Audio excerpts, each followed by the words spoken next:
Kumusta kayo mga padreng at welcome back na naman sa ating channel. Ay dinala rito, Euro. Mapapansin nyo, tingnan nyo yung kanyang wiring pinag-eksperimentuhan. Bali dalawang mekaniko na yung tumira nito, hindi nila mapalabas yung kuryente.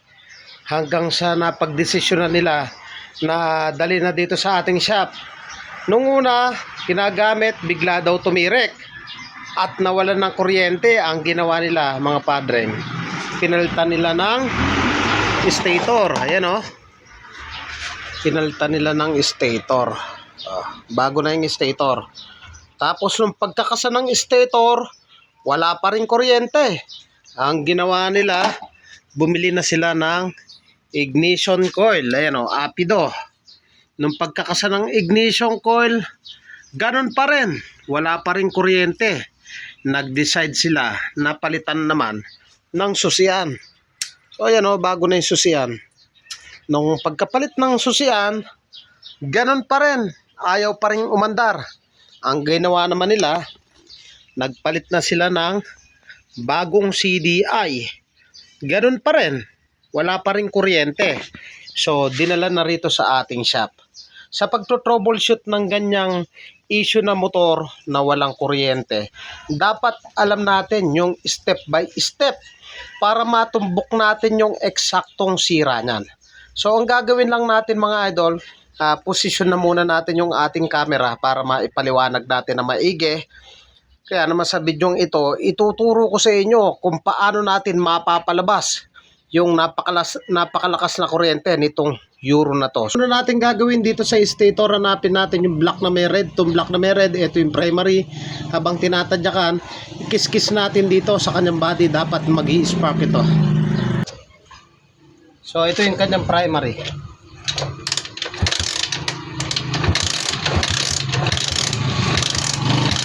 Walang kuryente. So buksan natin yung kanyang stator. At dito sa kanyang stator, napansin ko na tama naman yung kasa. Ngayon, ang gagawin ko lang rito kung bakit ayaw lumabas ng kuryente. I-try nating itutok yung kanyang pulser. Minsan kasi malayo. Kaya luwagan lang natin yung dalawang screw tsaka natin sungkitin sa ibabaw. Itong kanyang stator, okay naman yung pagkakasa, hindi ka naman maliligaw. Ngayon, itong stator na to, kinasa na nila to. So, hindi natin alam kung bali-baligtad yung kasa. So, yun yung aalamin natin. So, bago lang to. Tapos, ayaw pa rin lumabas yung kuryente. Sila na yung nagkasa. So, ang ginawa ko, ayan, tinutok ko lang yung kanyang pulser. Tapos, ibalik natin. Ayan sinungkit ko lang dyan. Medyo tinutok ko. Ngayon pag tinadyakan natin, pakiramdaman natin kasi pwedeng sumayad dun yan sa bakal na nakausli dun sa kanyang magneto. So higpitan na natin tapos ibalik natin. I-check natin kung lalabas yung kuryente. So balik na natin. At tinanong ko rin yung may-ari nito, ang sabi niya, naka-rapid backfire daw itong motor niya mula nung bagong taon hanggang sa ngayon. So i-try na natin. So yung black na may red, primary. So ganun pa rin, hindi pa rin naglalabas ng kuryente. So mula bagong taon hanggang ngayon, naka-rapid backfire pa rin. Tapos bumili silang stator, kinasa nila. So ayaw pa rin lumabas. So gagamitan na natin ng special tools. Etong DIY tool ko. So ito yung malalaman natin yung pulser kung gumagana. Dapat iilaw po ito mga idol. So ikabit lang natin. Tapos tadyakan natin, dapat iilaw yan. Pag umilaw yan, walang problema yung ating pulser. Ang nakikita kong magiging problema dito, yung kanyang primary. So mamaya i-trace natin yan. At sa pagkakataong yan, umiilaw naman yung ating DIY tool. Ibig sabihin walang problema yung ating pulser. Ang posibleng sira nito dun sa kanyang primary, posibleng nung kinasa, nagka-problema dahil nga dun sa rapid backfire. So tanggalin na natin yan. Buksan uli natin yung kanyang stator at alamin natin kung bakit ayaw maglabas ng kuryente. At ang gagawin lang natin mga padreng, tanggalin natin yung kanyang magneto cover at hanapin natin dito sa kanyang magneto yung black na may red. Yung black na may red, ilagay lang natin yan sa negative. Tapos gamit yung ating test light, yung clip ilagay natin sa positive dahil yung hahanapin natin ay negative. So dito makikita natin yung black na may red. So hanapin lang natin sa kanyang wiring connection. So ito black na may red, ilagay natin sa negative. Tapos yung clip ng ating test light, positive. Tapos sundutin natin yung body. So sundutin natin yung body, dapat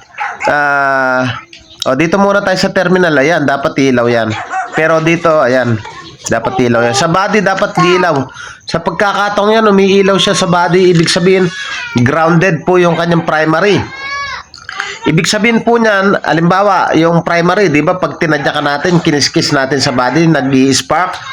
Pero i-try nyo pong idikit lang. Huwag nyo pong iangat-angat, idikit lang.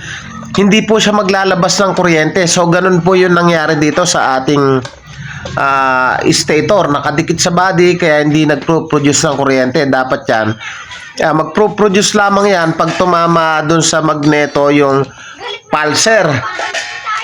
Dun sa naka-usling bakal, dapat dun lang yan.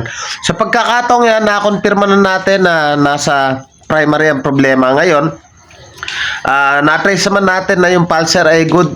I-convert natin ito ng 4-pin na CDI. I-check natin kung okay muna yung kanyang charging. Sa pagkakataong yan, umilaw dahil itong stator na ito ay half wave. At ito na nga mga partner, yung kinonvert na natin ng 4-pin na CDI. Yung dating CDI niya 5-pin, so primary type. So ito, kinonvert na natin dahil nga napag-alaman natin na good naman yung pulser. Yung may problema yung kanyang primary. So marami naman tayong tutorial nito. Etong sa baba na kaliwa, negative. Etong sa taas, ignition coil sa baba. Ito yung ating positive. Tinap lang natin dito sa regulator sa red wire. So rekta regulator. So hindi rekta battery. So i-try natin kung maglalabas ng kuryente. So, conversion ang kinalabasan itong motor na to. So, i-try natin tadyakan kung maglalabas. Okay, try natin. Nakarekta yan. Yan o, lakas o. Okay, mga idol o. So, ibig sabihin, ang may problema dito, yung kanyang primary.